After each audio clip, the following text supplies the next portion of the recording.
RCF.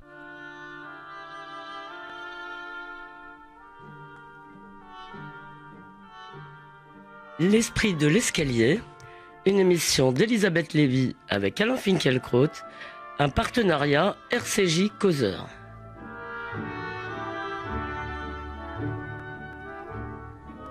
Bonjour à tous, bonjour Alain Finkielkraut.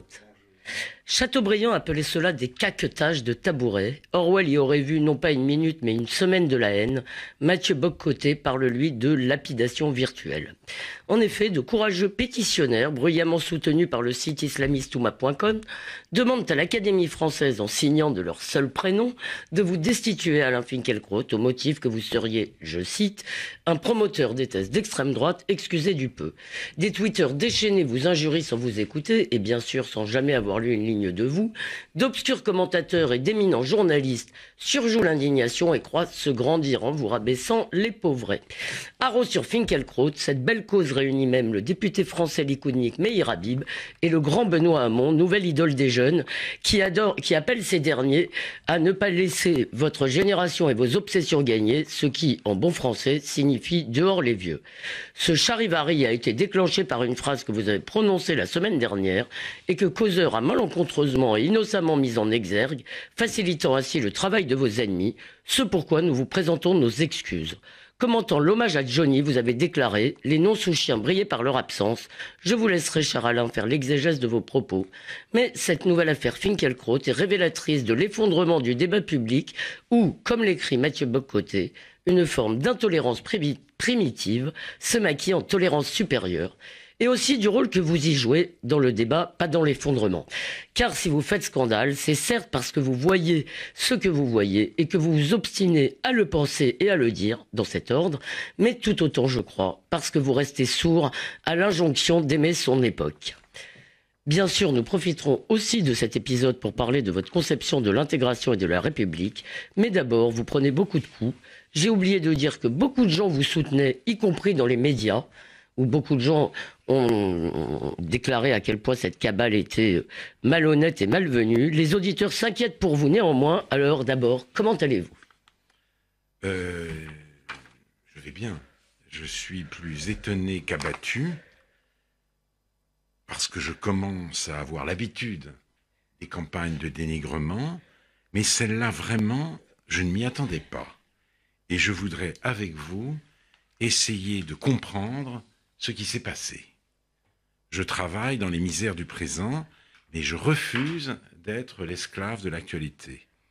Il y a des faits, des événements que je choisis de ne pas commenter parce qu'ils ne m'inspirent pas, ou parce qu'ils ne me regardent pas, ou simplement par incompétence.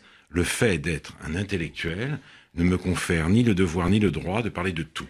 La tautologie est une des formes de la bêtise. Ainsi m'étais-je promis de ne pas ajouter mon grain de sel aux innombrables commentaires sur la mort de Johnny. Je vous l'avais dit d'ailleurs, je vous l'avais annoncé, oui. Et vous en étiez tombé d'accord, cet événement ne devait pas figurer dans notre agenda. Enfin, bon, j'en étais pas totalement d'accord, mais voilà. Vous l'avez dit. Voilà. Vous n'étiez pas d'accord, je n'en étais pas totalement d'accord. Voilà, mais, en fait, je vous l'avais dit. Donc je suis coupable peut-être non, pas du tout. De vous avoir entraîné. Pas du tout. La mort d'une figure familière ne peut pas laisser indifférent, et Johnny Hallyday était connu de tous. C'était une star inévitable. Personne ne pouvait passer à côté, personne, moi pas plus qu'un autre, n'échappait à sa célébrité, à ses tubes, aux heures et malheurs de sa vie privée. J'ai donc été touché par sa mort, mais je n'étais pas en deuil. Et je ne voulais surtout pas jouer les happy few en le prenant de haut avec ceux qui éprouvaient un vrai chagrin. Étrangers à leur émotion, j'aurais trouvé déplacé de leur faire le coup de la condescendance. Oui. Ce qui m'a poussé à résilier ma belle promesse, c'est le délire des politiques. C'est l'ugolisation de Johnny Hallyday par Aurore Berger, la plus visible des députés En Marche vers le Nouveau Monde, et son héroïsation par le chef de l'État. Cette inquiétante confusion des ordres me donnait à penser. Mais vous n'avez pas rompu votre promesse de ne pas faire de la condescendance, je le précise. Justement. Et oui, celle-ci, vous l'avez respectée. Je l'ai respectée. disons que cette confusion des ordres consacrait, comme l'a écrit Régis Debray, la passation de pouvoir de la graphosphère à la vidéosphère. La patrie littéraire devenait patrie du showbiz, les idoles de l'entertainment remplaçaient les grandeurs de l'esprit, et Proust, avec son extraordinaire éloge de la mauvaise musique, me permettait de le dire sans verser dans le mépris. Je le cite à nouveau parce que je ne me lasse pas de cette combinaison de beauté, de générosité et de clairvoyance. Et je le cite aussi lentement que possible. Le peuple, la bourgeoisie, l'armée, la noblesse, comme ils ont les mêmes facteurs, porteurs du deuil qui les frappe ou du bonheur qui les comble, ont les mêmes invisibles messagers d'amour, les mêmes confesseurs bien-aimés, ce sont les mauvais musiciens. Elle me ravit encore. Mais au vu de l'hommage rendu à Johnny Hallyday, je me devais de prolonger et de problématiser l'analyse proustienne.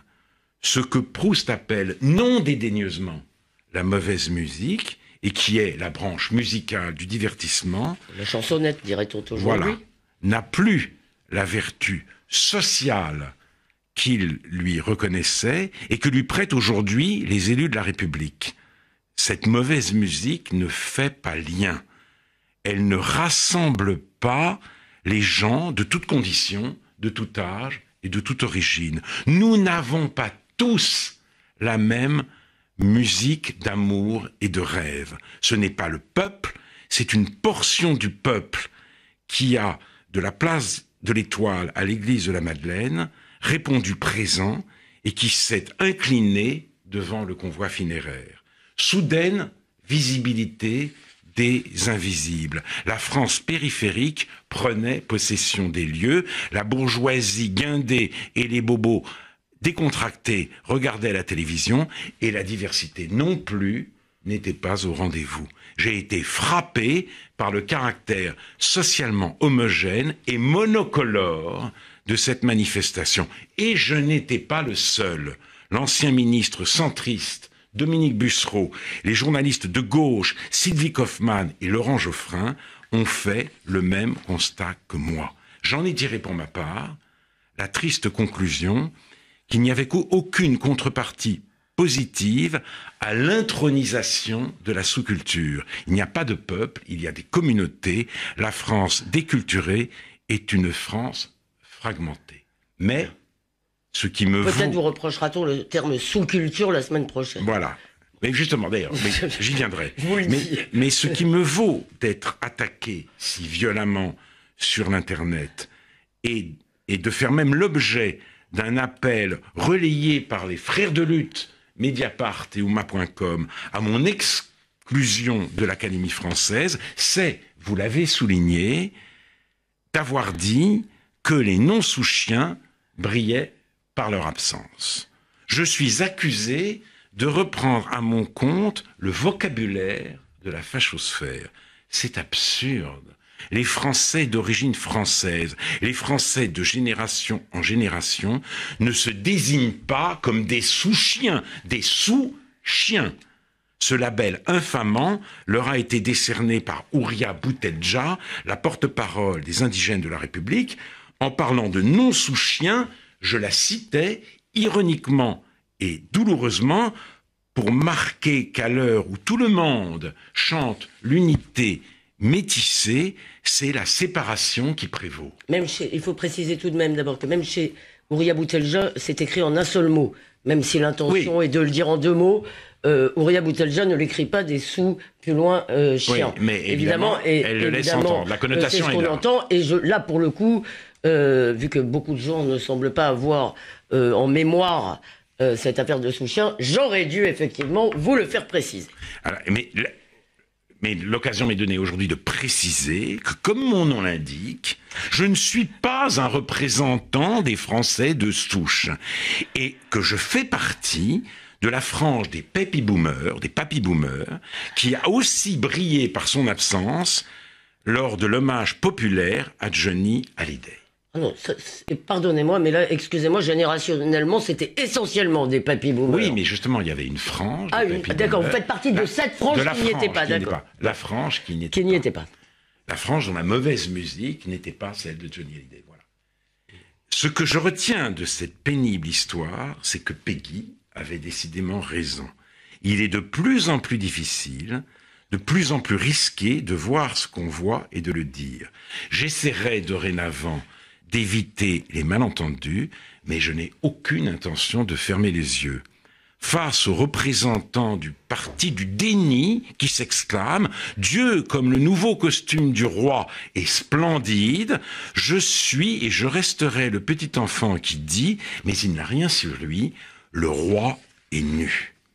Alors, mais quand je vois la culture se fondre dans le tout culturel, je suis accusé d'élitisme. Et vous l'avez dit tout à l'heure, avec le mot de sous-culture, effectivement, cette accusation risque de revenir. Oui, c'est le thème quand même de votre, excusez-moi, de la défaite de la pensée, bien sûr. Alors, quand je dis que l'humiliation n'est pas toujours du côté des femmes et qu'un dragueur lourd n'est pas un violeur, je suis accusé de sexisme.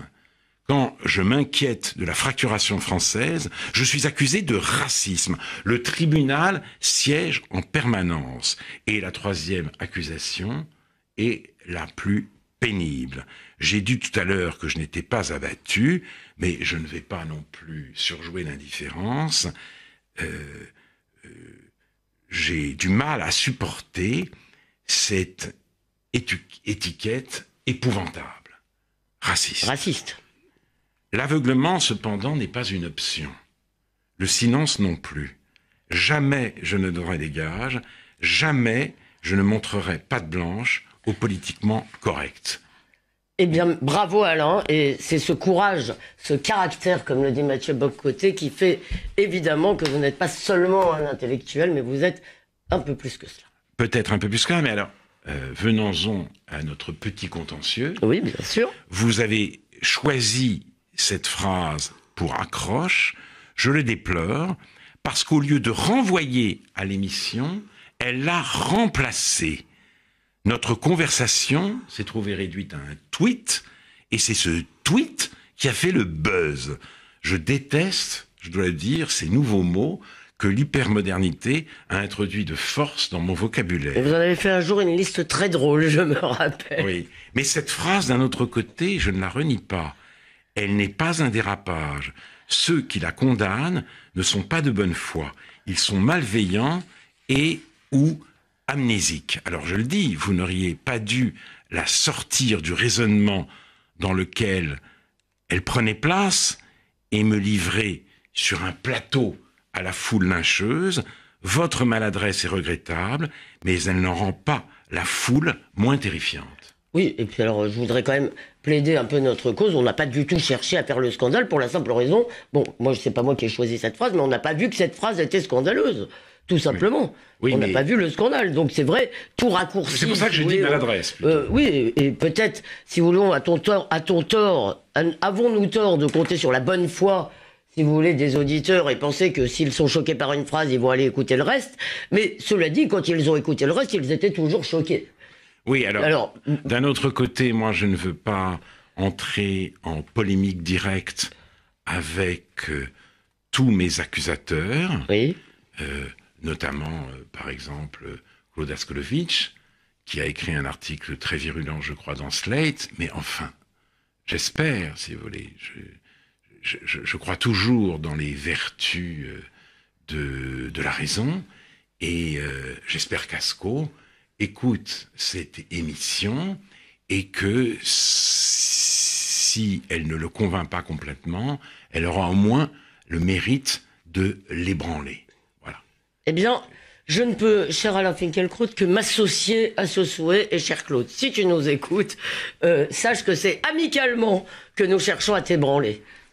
Bon, ben voilà. Voilà. Donc maintenant, reprenons, si vous voulez, une fois, je vous l'ai dit, c'était effectivement malencontreuse de mettre cette phrase en exergue, mais elle ne nous a pas semblé fautive, et elle ouvrait, nous semblait-il, un débat qui montait à ce moment-là, puisque, comme vous l'avez dit, vous n'étiez pas le seul à noter cette affaire. Mais d'après vous, est-ce que c'est l'observation qui a choqué en tant que telle, ou est-ce que c'est le mot, l'emploi ironique qui ne pouvait ne pas être perçu du mot Souchien?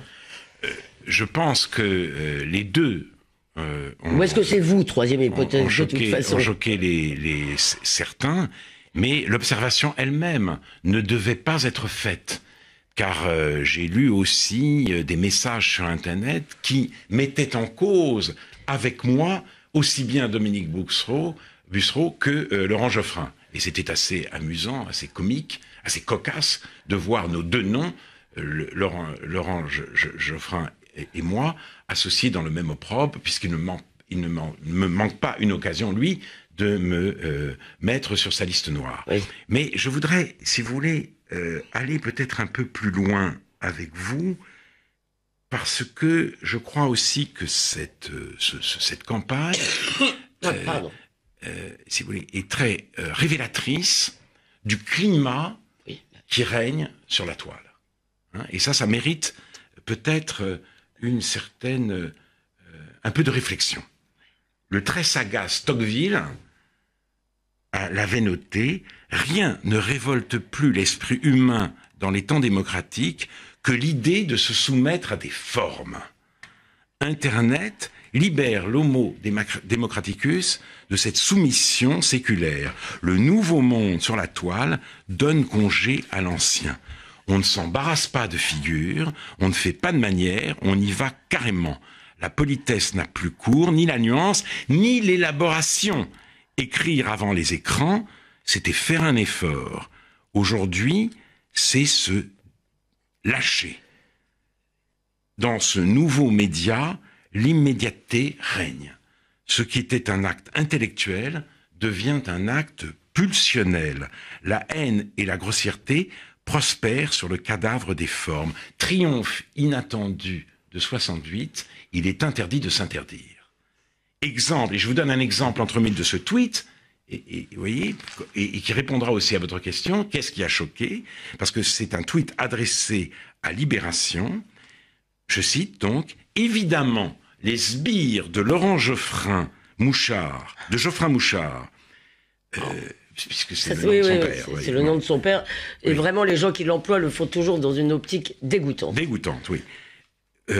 Donc, évidemment, les sbires de Geoffrin Mouchard continuent à dénigrer Johnny à cause des complexes de leur chef à la petite bite. Voilà ce qu'on lit, et il y en a souvent autant à mon service. Donc, le progrès technologique va de pair avec la régression spirituelle. Plus les objets sont intelligents, et plus les sujets sont sauvages. Cette maxime est ma contribution à la rubrique, c'est tellement mieux maintenant.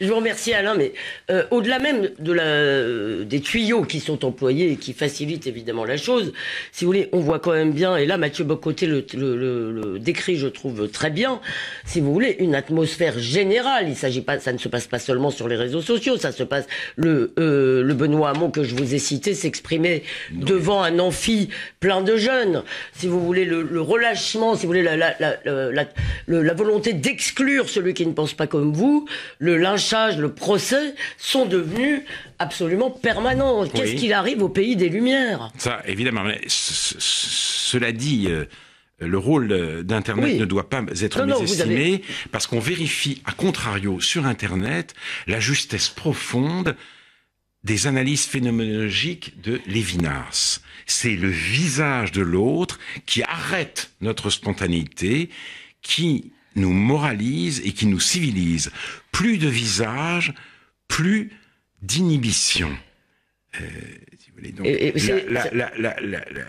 rien n'empêche l'internaute. Oui, plus de surmoi, la technique le délivre du carcan de la civilisation. Alors je vous remercie de citer Lévinas, puisque on sait tous, vous avez cette merveilleuse citation, vous allez peut-être me la rappeler, où il dit comment il est devenu français, en quelque sorte, parce que par la langue et la littérature, et qu'il ne pouvait pas se vêtir autrement. C'est bien lui qui disait cela. Ah non, ça, c'est Léon Vert qui disait, je crois, je tiens à une civilisation à la France, je n'ai pas d'autre façon de m'habiller, voilà. Je ne veux pas sortir tout nu. Mais ce que Lévinas dit dans son entretien avec François Poirier, c'est que en 39, il a eu le sentiment qu'on faisait la guerre pour défendre la langue française.